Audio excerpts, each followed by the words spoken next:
was concerned about leaving in Mariota against Miami. Here's what Underwood had to say. Gronk has repeatedly mentioned Marcus's health to me. I think she actually spoke to Mike Mularkey, the Titans interim coach, about it this morning. I know she had talked to Ken about it and to Rustin Webster, the general manager. She's very concerned about making sure that we do everything that's necessary, including keeping him out of games in order to avoid making his current injuries any worse. Skip, should Whisenhunt's handling of Mariota played a role in his firing? No.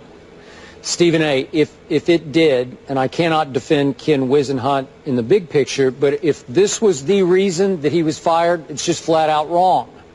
Now, if you want to look at his record as Titans head coach, which is 3-20, you got me there.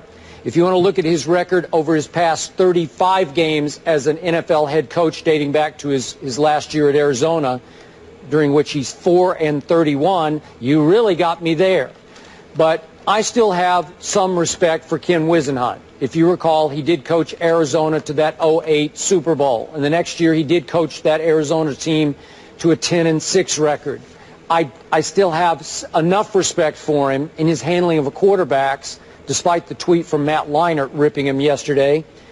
I don't understand what he did wrong with Marcus Mariota. Now, I'm old school, and I view this differently than you do. If I can recollect our debate about how RG3 was handled or mishandled by Mike Shanahan during that playoff game in Washington, in which RG3 was hurt. Marcus Mariota, I thought, was protected well enough. Remember that opener against Jameis at Tampa? It was dinks and dunks. It was a lot of three-step drops, bang, bang, lots of yards after catch. He was 13 of 15 for 209 and 4 touchdowns, which were mostly yards after catch touchdowns.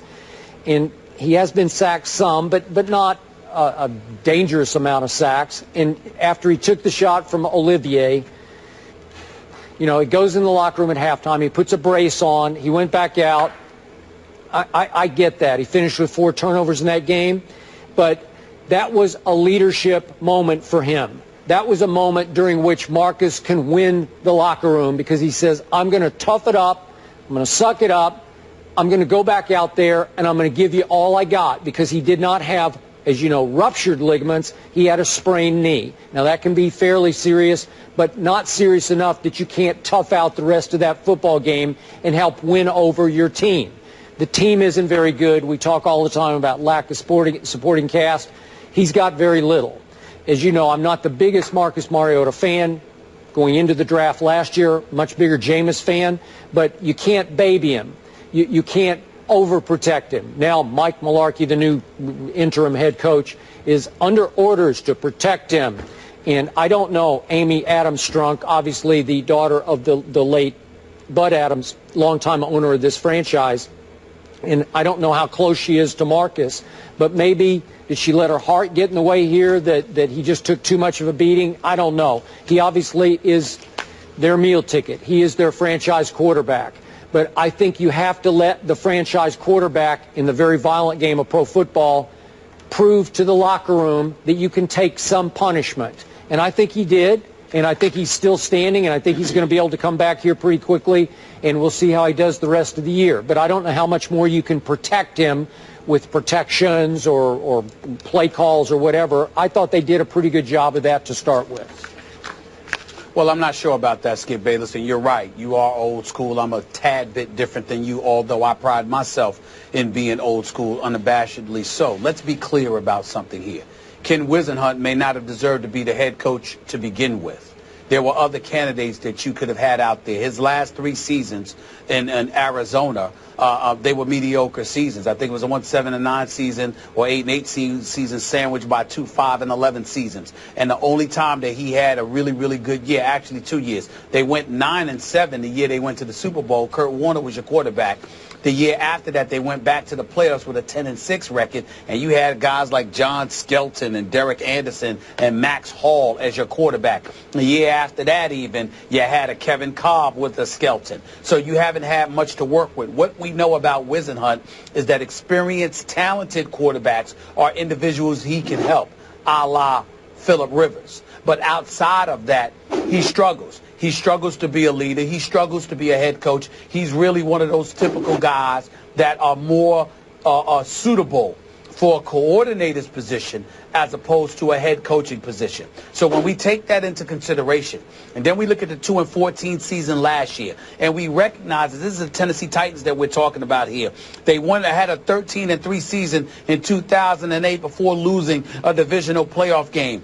Ever since that time, they had 1 9-7 season, 1 8-8 season, and they didn't win more than 7 games other than those 2 seasons since 2009. So they've been mediocre, to be kind.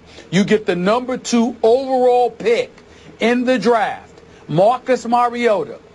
You're watching him along those first few games, Skip, taking some hits, getting a little bit beat up. We were proud of his toughness, if you remember correctly, because we saw him standing up in there and taking some big-time shots, getting introduced to that NFL game. But this was a nasty hit that Ken Whisenhunt himself acknowledged in a post-game press conference he deemed dirty.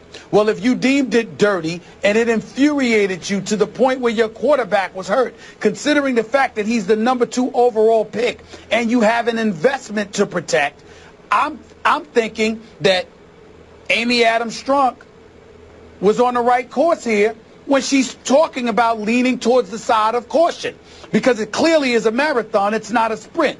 We don't need instant results right now. What we need is somebody to build this franchise around, and let's not jeopardize him in his rookie campaign because we leave him in a particular game a little bit too long. Why bother with that? I think that makes perfect sense, especially when you're the owner, because you're thinking about the business investment. This is not some dude that's just having an effective game or is playing well for you. This is your franchise quarterback. This is the future you have staked your franchise on. He's not just somebody you need to play. He's somebody you need to market. And Ken Whisenhunt, seemingly being oblivious to that, I think errs on the side of irresponsible. To me, I'm not saying you deserve to be fired because of that. The 3-20 record in a year and a half, the 4-31 record over your last 35 games, the willingness that you, or the display that you put on that shows that maybe, just maybe, being a head coach ain't your thing. All of that plays a role in it, not just that one incident with Marcus Mariota. But if you're talking about a final straw, that's applicable. It was a final straw as far as I'm concerned. I had no problem if that is the ultimate final straw, the nail in the coffin. That can't be the only reason, but if that's the nail in the coffin, I have no problem with it whatsoever. Makes sense to me. So you're saying if the team doctor cleared Mariota at halftime to go back out with a brace on just to protect what could be a sprained knee, you would baby him to the point you'd say, no, I'm going to save you from yourself. We need to protect our young rookie franchise quarterback. I'm saying that for this team, yes. For this team in this situation, with the investment that they've made, with the struggles that they've had in desperately trying to find a quarterback, I'm saying you could have sat him out the rest of the game, and then after the game is over, you evaluate him accordingly. You evaluate him that week, and then whatever decision's made, the decision is made. But in the throes of that moment, you do not do that in that situation, because you understand, if you're Ken Whisenhunt, all that went into acquiring Marcus Mariota. You understand, Skip, that it's not just about winning or losing a particular week. It's about the business side of it and the bigger picture. He had a very micro perspective, not a macro perspective, and that's what ultimately, I believe, should have cost him his job. Okay, but if you told me that Marcus Mariota had already proven at that point he was going to make the Pro Bowl, that he was so good that he could help save Whisenhunt's season and job potentially, then I'd say, oh, maybe Whisenhunt pushed him to play in the second half because he needed him to play selfishly. That's not going on here. The kid hasn't been that good since game 1 against Jameis, again, when he's dinking and dunking for 4 touchdowns.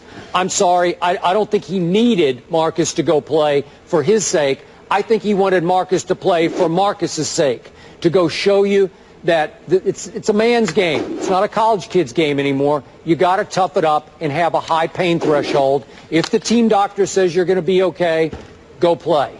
and that's what happened. Well, first of all, I think the thing that you're confusing here, Skip, is that in no way am I saying that he just threw Marcus Mariota to the wolves or whatever. I'm saying to you, he had a responsibility to take the bigger picture into consideration, not just for himself as a coach along with the players that he's coaching, but for the organization overall, because you know what you walked into when you took the job. You were lucky to get the head coaching job. When he landed the Tennessee job, all of us were sitting here saying, why him? What was so special about him? Did you have other coaches you could go out there and get? Did you see his last couple of years in Arizona? Did you see the way he struggled with quarterbacks? When we talked about Marcus Mariota being drafted by Tennessee, one of the things we lamented was the possibility that he was going to land with Whisenhunt because Whisenhunt's reputation wasn't that great with young quarterbacks. So all of these things were things that we were bringing up as points of discussion to engage in dialogue about prior to Marcus Mariota arriving there. Then he arrives there, and you decide that this is what you want to do when you've got an owner that's sitting there and they're using him in Nashville, Tennessee as their lone marketing commodity. And you just throw him out there, put a knee brace on. He can walk, he can backpedal, he can throw it in the pocket. Don't worry about it. I understand if you're Jay Cutler and you got an NFC Championship game on the line, but this early in this guy's career, this early in the season, you couldn't just wait and sit him out the rest of the game when you got Zach Mettenberger there and come back to him the next week. I would have been annoyed, too, if I was Amy Adams Strunk. I would have been annoyed with him. You know what? There's just a little bit of Pep Hamilton syndrome going on here in that I feel like they needed a scapegoat. They needed a fall guy because their young quarterback, I know it's different with Andrew Luck in his fourth year. That's why I said just a little bit. But I think they thought he was going to save their world. And he's just not. I don't think he's that good. And you just look at his QBR. He had a 97 QBR at Jameis in that opener. And then he came down to 30, then 39. He had 156 against the Bills, which is okay. And then he had an 8 against the Dolphins. Well, again, he's a rookie, but I think somebody had to pay because the rookie hasn't been the godsend early on they thought he was going to be. I respectfully disagree with you there. And the reason why I say that, Skip, is because they didn't fire some underling, some offensive coordinator, and protect boys hovering above him. They fired the head coach. They sure did. What they said is, we're thinking about the vision moving forward, and you ain't the guy we want. That's what they're saying. You got Indianapolis by getting rid of Chuck Pagano. If Grigson and Pagano is still there, if Chuck Pagano and Grigson are still there, what difference does it make? You can sit there and point the finger at Pep Hamilton all you want, but it doesn't make a bit of difference if you got those other two in place. In this case, you changed at the top, which means that everybody under him is not safe. So you sent the message. This is what we're trying to do. We're not satisfied with the leadership that we have here. And the buck is supposed to stop with you, so you're going. They ain't blaming on an offensive coordinator. They ain't fired a team doctor who evaluated Marcus Mariota. They got rid of the head coach, and that's who should have been gone. I have no problem with it. None whatsoever. Do you still see a bright future for Marcus Mariota?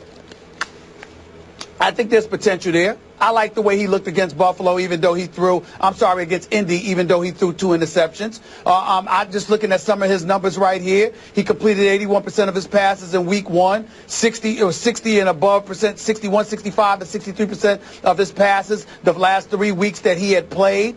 He had 5 interceptions on the season, but he's been respectable. I think he has potential because he has wheels and he has an IQ. So it's just a matter of how much punishment he can take. Do I think he's going to be better than Jameis Winston? Hell no. But I do believe he can end up being a good quarterback on the NFL level. I do not see a bust here. I think he's got potential. Right or wrong, we know what the NFL stands for, not for long. And when a team's 1-6, last in the AFC South, you know that somebody's going to be out. And we are not certain yet if Mariota will play this Sunday. They'll be looking for their second win of the season in New Orleans. Someone who's clearly not having issues, Steph Curry. I know it's early, but he's making a case for back-to-back MVP honors, putting up MJ numbers. But can he do it against the Clippers tonight? We'll get into that game next.